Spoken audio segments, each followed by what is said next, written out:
Hello everyone, hope you are doing fine. Welcome back to my channel. तो आज की video में हम देखेंगे कि हम अपने पॉइंट्स कैसे कैलकुलेट कर सकते हैं अगर हमें ऑस्ट्रेलिया के किसी पीआर वीज़ा के लिए अप्लाई करना है जो कि पॉइंट बेस्ड है।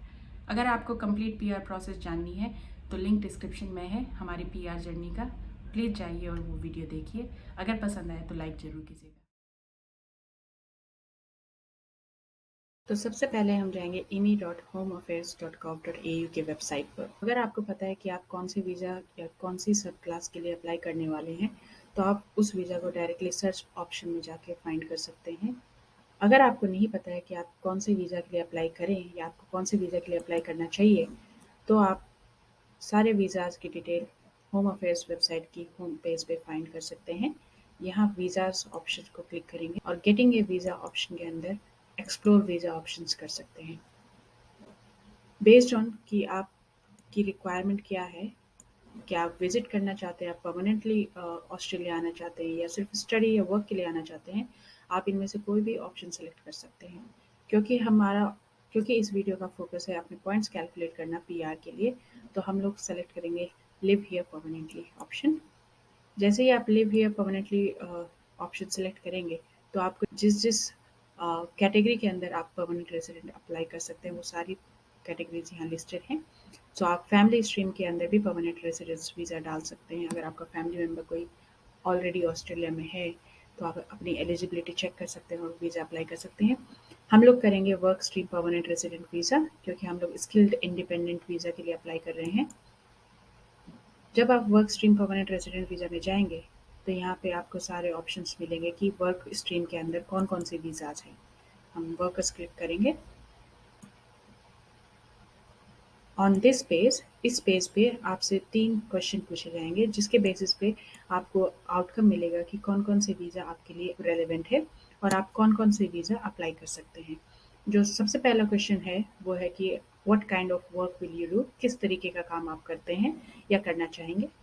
तो यहाँ पे इतने सारे ऑप्शंस हैं, जो भी आपके रिलेवेंट हो आप वो ऑप्शन सेलेक्ट कर सकते हैं। हमारे लिए skilled highly specialised work relevant है तो हम वो सेलेक्ट करेंगे and will click continue. Next question है कि आप कितने समय के लिए रहना चाहते हैं, 3 महीने, 5 महीने या परमानेंटली। तो हम परमानेंटली रहना चाहते हैं इसलिए हम ये ऑप्शन सेलेक्ट करेंगे। और थर्ड क्वेश्चन है कि आप किस तरीके से अप्लाई करना चाहते हैं, क्या आपके पास कोई स्पॉन्सरशिप है या आप इंडिपेंडेंटली अप्लाई कर रहे हैं। तो हम इंडिपेंडेंटली अप्लाई कर रहे हैं तो हम ये सेलेक्ट करेंगे। अगर आपके पास किसी कंपनी का ऑफर है या कंपनी आपको स्पॉन्सर कर रही है तो आप पहला ऑप्शन भी सिलेक्ट कर सकते हैं।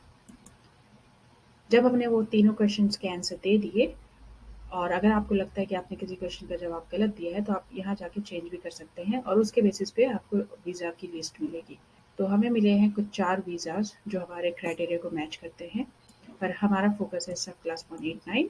यहाँ पे आपको बेसिक इन्फॉर्मेशन दिख जाती है कि कौन सा वीज़ा है, कितनी उसकी कॉस्ट है, कितना समय आप ऑस्ट्रेलिया में बिता सकते हो उस वीज़ा पे और बेसिकली वो वीज़ा आपको क्या अलाउ करता है। तो हम इस वीज़ा की डिटेल्स में जाएंगे। तो अब हम स्किल्ड इंडिपेंडेंट वीज़ा सब क्लास 189 के होम पेज पे हैं और अब हम इसकी डिटेल्स चेक करेंगे। क्योंकि हमें अपने पॉइंट्स कैलकुलेट करने हैं और ये वीज़ा पॉइंट्स टेस्टेड स्ट्रीम के अंदर आता है, तो हम डायरेक्टली उस सेक्शन में जाएंगे जहाँ हमें अपने पॉइंट्स कैलकुलेट करने की इन्फॉर्मेशन मिलेगी। तो यहाँ एक लिंक है, चेक योर एलिजिबिलिटी। हमने उस पर क्लिक किया। एलिजिबिलिटी के अंदर डिफरेंट क्राइटेरियाज यहाँ पे लिस्टेड हैं कि आपको क्या क्या क्राइटेरियाज मेट करने हैं अगर आप इस वीज़ा के लिए अप्लाई करना चाहते हैं। तो आपको सबसे पहले इनविटेशन आना चाहिए, जो कि ये सारी बातें मैंने अपनी पहली वीडियो में बताई हुई हैं हमारी पीआर जर्नी में। तो आपने अगर वो वीडियो अभी तक नहीं देखी है तो प्लीज़ लिंक डिस्क्रिप्शन में है और जाइए और वो वीडियो देखिए।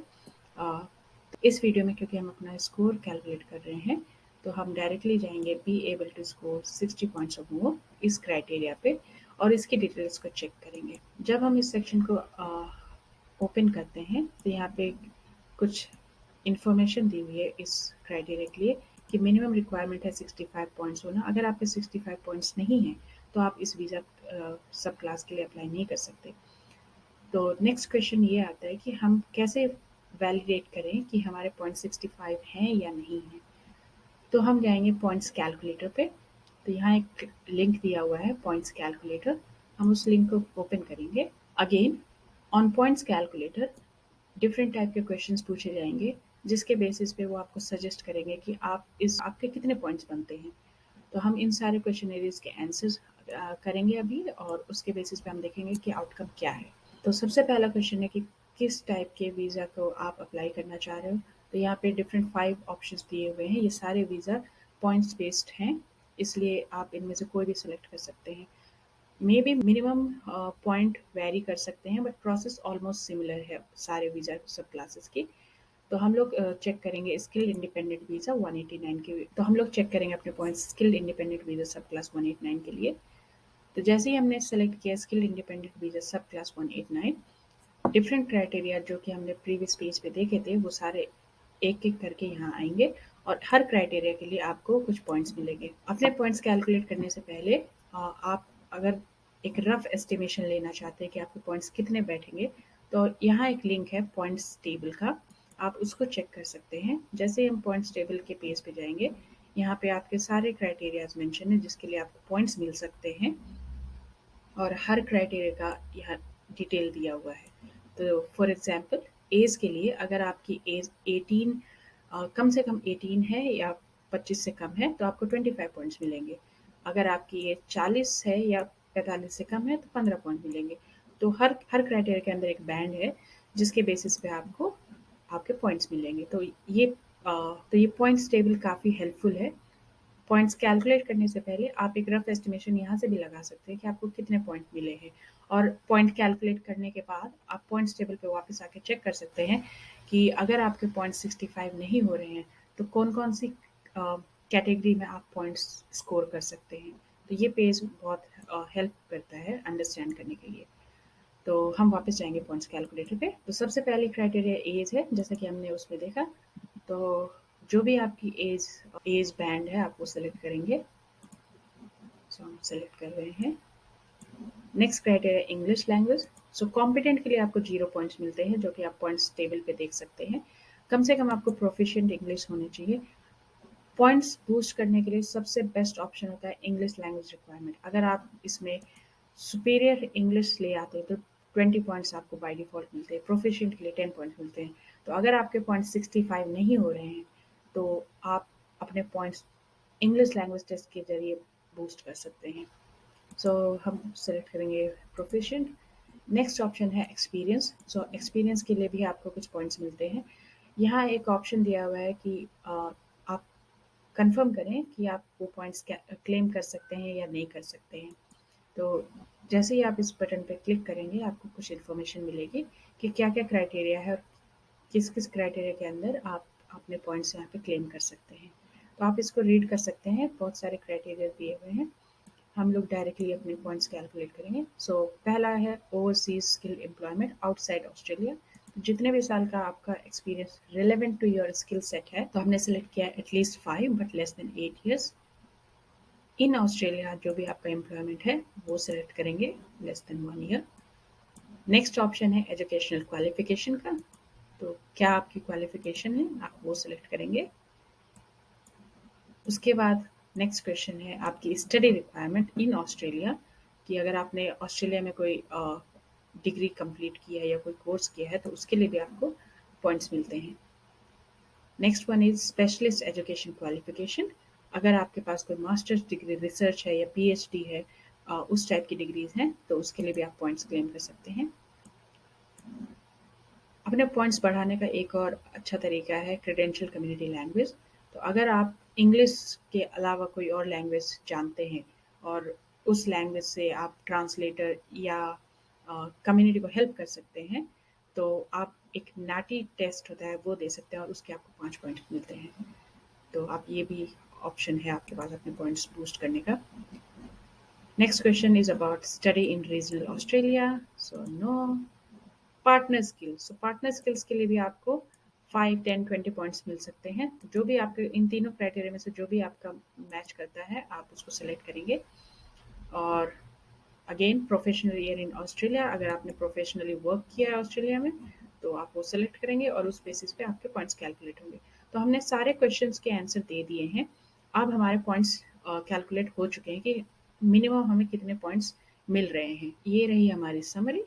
तो हमारे टोटल पॉइंट्स हो रहे हैं 80। और आप यहाँ देख सकते हैं कि हर क्राइटेरिया में आपको कितने पॉइंट्स मिले हैं।